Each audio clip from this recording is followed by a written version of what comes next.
If you open Ocarina of Time randomizer and go to the detailed logic, you can add tricks to the logic.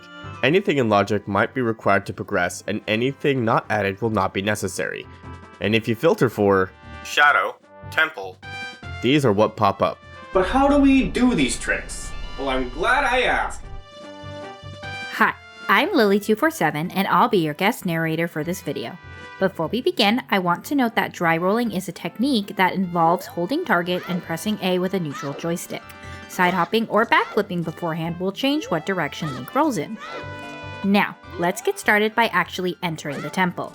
We're gonna light these torches without Din's fire. Easier said than done, you just gotta remember two sequences. They both start from this corner. Grab your fire arrows and target this wall. Hold target until we're done firing fire arrows. Side hop left 3 times, fire an arrow. Press A to dry roll and fire another. Backflip 3 times and fire another again. Side hop left, fire. Dry roll, fire. Side hop and backflip, fire. Side hop, fire. Dry roll, fire. Side hop and backflip, fire. We're done with the first half. Again, I'd recommend practicing just this part first until you have it down and moving on. For the second sequence, start in the same corner targeting the same wall.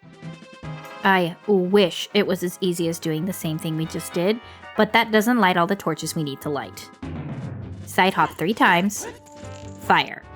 Dry roll, fire. Backflip 3 times, fire. Flick your shield with R, dry roll twice, fire. Note, if you don't flick your shield, your dry roll will go sideways instead of forward. Moving on. Side hop, fire. Dry roll, fire.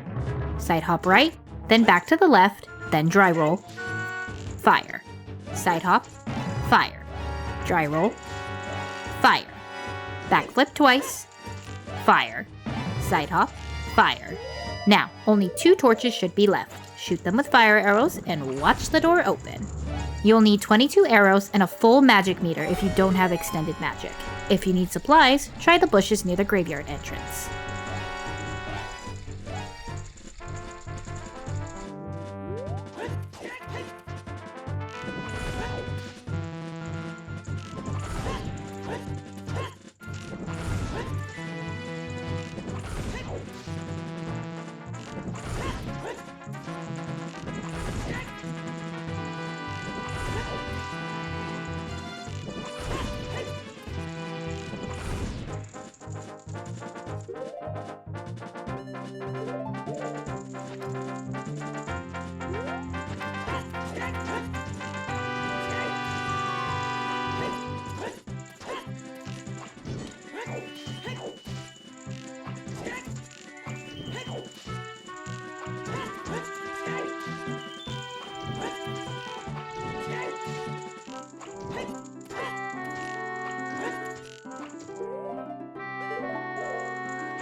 Stationary objects without lens of truth is just knowledge, so here's what you need to know.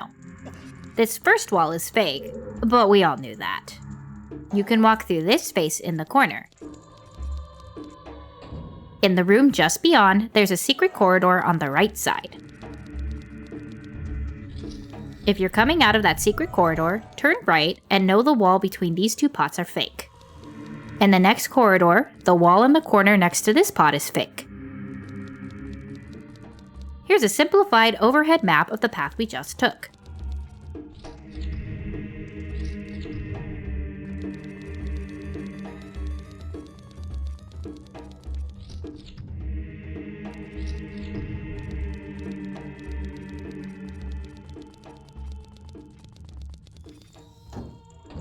The truth spinner voids you if you face it the wrong way, and each time it does, it chooses a new direction to be the solution.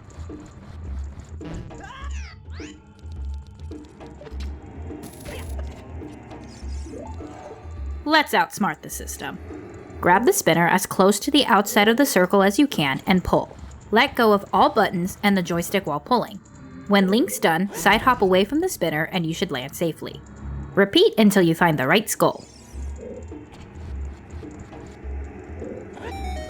If you have hover boots, just use them to hover to safety instead of side hopping. In this junction with the BMOS, the wall straight ahead is bombable and the other two are fake. In this spinning blades room to the left, the corner corridor has a fake floor leading to a shortcut you can open up later in the dungeon. After the guillotines, you can veer left and use these invisible platforms to get to the invisible spinning blade room.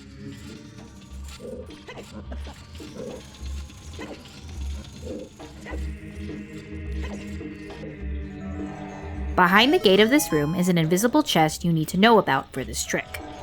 In the falling spikes room, there's a fake wall hiding this push block. Quick note, the rest of stationary objects without Lens of Truth is only relevant if trick invisible moving platform without Lens of Truth is also enabled. This room with Gibdos and spikes is easy.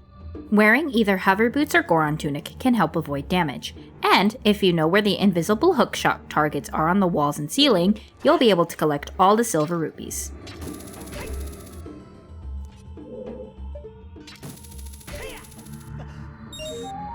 The door at the end of the windy hall leads to a small room with an invisible chest in the corner. The real path past the windy hall is through a fake wall directly across from the last fan.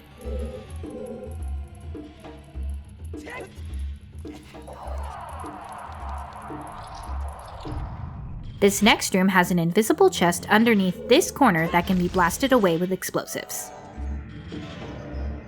After the boat ride, before lowering the bridge, is an invisible maze. Here's an overhead showing the pillars and the starting position. Let's add in the real walls. Here's the path you'll follow to the next room, and here's what it looks like in-game. Let's reorient the map. Here's the path you'll follow, and here's what it looks like in-game.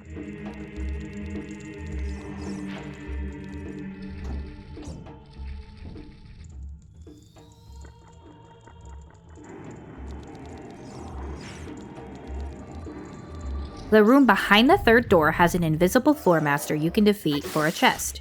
Whoop-de-doo, so scary. Let's go back out, and here's what the last path looks like.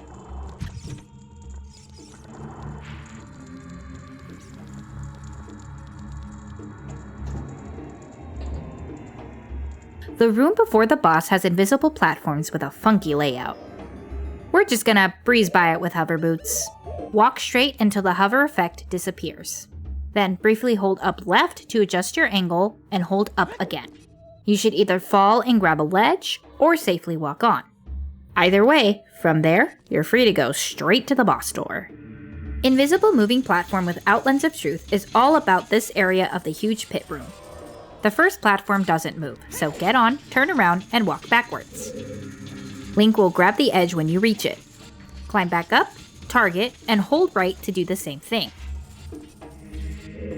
Do one dry roll, then look towards the door. Actually, look toward just to the left of the door. If you jump forward, there's a good chance you will land on the moving platform. If not, just try again. In the falling spikes room, you can skip the puzzle of pushing the block by hovering from the chest to just outside the gate and backflipping onto the crusher. This doesn't require perfection, but the movement is tight.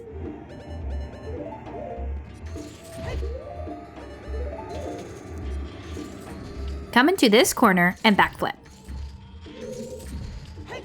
Crusher will cycle up and down. While going up, it snaps your camera back so you can see the spikes rise out of your view, which is when we want to start our movement.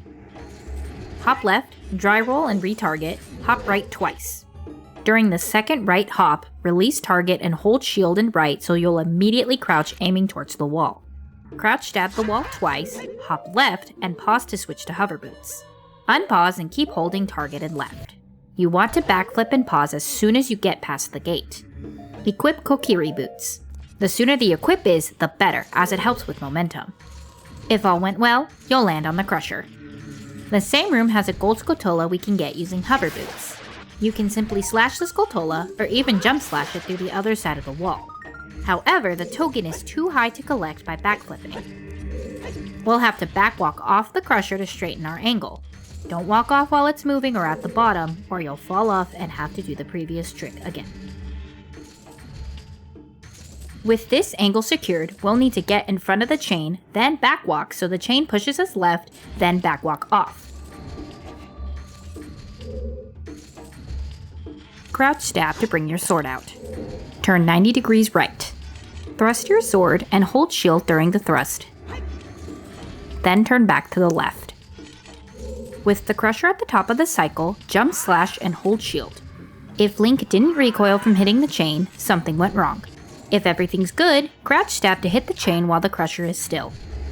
Finally, an ideal starting point for the rest. This is where the fun begins. After the crusher lands, side hop right. Equip hover boots right before landing and start holding up without targeting. You'll input a roll while the Master Sword is just about to be blocked from view. Notice the ludicrous amounts of pause buffering. It would be ridiculous to think anything other than a tool-assisted playthrough would be able to do this without it. Hold right while buffering. We're holding right during the roll and looking for the frame Link snaps to the right. The next frame we'll buffer is neutral joystick and targeting. The next frame is target, up left, and A for a side hop. Now we'll pause buffer until we see the side of this wall and input a jump slash. To whoever discovered this trick, thanks, but I think I'll let KT do it. Narrating it is bad enough. This pot has a freestanding key in it. It expects to be blown up with a bomb, but if we only have Bombchus, we just need to do a bit of timing. Target the pot for just a moment and pull out a Bombchu. It will flash red, then blue, then red again, then blue again. Red a third time, then blue. The fourth time it flashes red, use shield or the A button to drop it while it's as red as possible. The Bombchu should detonate while it's crawling along the bottom and destroy the pot. You can use the same technique in the room with the 3 spinning pots. Just be sure not to hold target. Link's angle won't change along with the pots if you hold target, so make sure just to press and release hella fast. If you don't have arrows to hit the bomb flowers and lower the bridge, you can use Bombchus instead. Hey, future KT editing this video, remember to put the asterisk saying, assuming you have Bombchus. Thank you! Anyway, target this wall, back away a bit, and do a spin attack.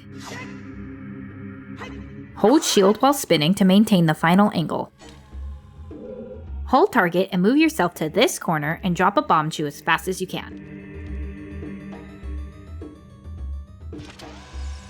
It'll crawl along the side and set off the bomb flowers. If you're playing in front of your friends, this also makes a fun party trick. With all that out of the way, let's dip into Master Quest. Master Quest has its own entries for stationary objects without lens and invisible moving platform without lens. Again, it's all head knowledge. Master Quest never changes the map, it just changes the obstacles. If you remember that, we're in good shape. This wall is still fake, but it seems real at first because there's a bombable wall in the same place. In the early maze, you can take the same route as before, you're just delayed by this Song of Time block. Play Song of Time to get rid of it. This junction with the Beamos is the same as the vanilla game. The spinning blade adds some extra Skulltulas. Defeating them unlocks the door. The shortcut beyond the fake floor does have a chest you should check near an extra invisible Skulltula. So there's that. This room with 2 redeads has pretty much the same layout. It has a few extra silver rupees, and collecting them spawns a platform stopping you from taking the direct approach to the key door. You'll need to hook one of these 2 targets and use hover boots to get to the door. Don't worry, neither of them require Longshot. You can get through the windy room the same as vanilla. The side room added 2 Gibdos and a gold Skulltula, but still has the invisible chest in the same spot. The next room with these 2 Gibdos is the same, except for an added gold Skulltula in this corner. The invisible wall maze is the same as in vanilla, so if you memorize that from vanilla, you're in good shape. Room before boss has all the same collisions, so you can get to the door the same. There is the obstacle of the added Skulltula. From the boss door, just jump to the nearby platform and use Hookshot to get rid of it. If you don't have Hookshot and need something else to eliminate the bug, you can walk slowly to navigate around. Slow walking and back walking are useful, so Link will grab the ledge instead of falling into the void. If you grab the ledge and are overlapping the token, getting up will grab it without voiding out. For invisible moving platform without lens in Master Quest, it's positioned a little differently. The moving platform actually touches the stationary one, allowing you to simply walk from one to the other. You can use the following movement if you want to stay safe. Get onto the first platform, then sidewalk left to grab the ledge. After climbing up, target, turn right, and backwalk. If you backwalk off the stationary platform, the moving platform goes right through you without consequence. Get back up and backwalk until you end up on the moving platform. This gets you on, but you do need hover boots to get across this gap. You can cross this gap in the Master Quest Truth Spinner Room if you have Longshot. Stand in the corner near the gap to the left and target the torch on the right. You'll want the dot to be at the top of the torch. Mash B to jump slash after hooking on, and the recoil should land you safely on the tongue. The Master Quest Huge Pit Room has a frozen eye to the left that you're expected to unfreeze with fire arrows or Din's Fire to spawn a platform to the lower part of the room. But you can just jump to the small piece of walkable land instead. One side of the seam is walkable land, and the other will force Link to slide off. Just make sure to land on the safe side, and you'll be fine. Before going down, there is the invisible spinning blades room with silver rupees you must collect. Doing this without lens is its own trick. If you have plenty of health, just Leroy Jenkins your way around the room grabbing the rupees. You usually need Song of Time to get all the silver rupees, but doing this room without Song of Time is another trick. It's not that hard. You're just using the like to spit you into the silver rupee instead of summoning a Song of Time block. In case you didn't know, likes will always spit you out towards where you were before it swallowed you up. If boss shortcuts are on, you may be required to jump this gap backwards. It's sometimes inconsistent, but possible. Wait for the fans to fully stop and do a rolling jump. Your speed is slow at the beginning and the end of a roll, but high in the middle, so you want your jump to occur halfway through the roll. You can also jump out to the right while the fans are running to be blown onto the center. Let go of the joystick when you land, so when you're blown off, you grab the ledge instead. Then you can wait until the fans stop to get back up. Second dead hand without Lens of Truth is easy. In vanilla, this room just had the invisible floor master, but there's a dead hand hiding underground. To be clear, if Master Quest stationary objects without lens is enabled, but this trick isn't, you won't be required to do this room without Lens of Truth. There's a dead hand in this room, but none of its baby arms to grab you and initiate the fight. If you did have lens, you'd be able to see its shadow and detonate a bomb on it to force it to the surface. You may have guessed that this is just trial and error without lens. If you have strength, you have unlimited tries with the bomb flowers and don't have to deplete your bomb count. If you learn the quick kill, you can make sure dead hand doesn't go down so you don't have to play the trial and error game again.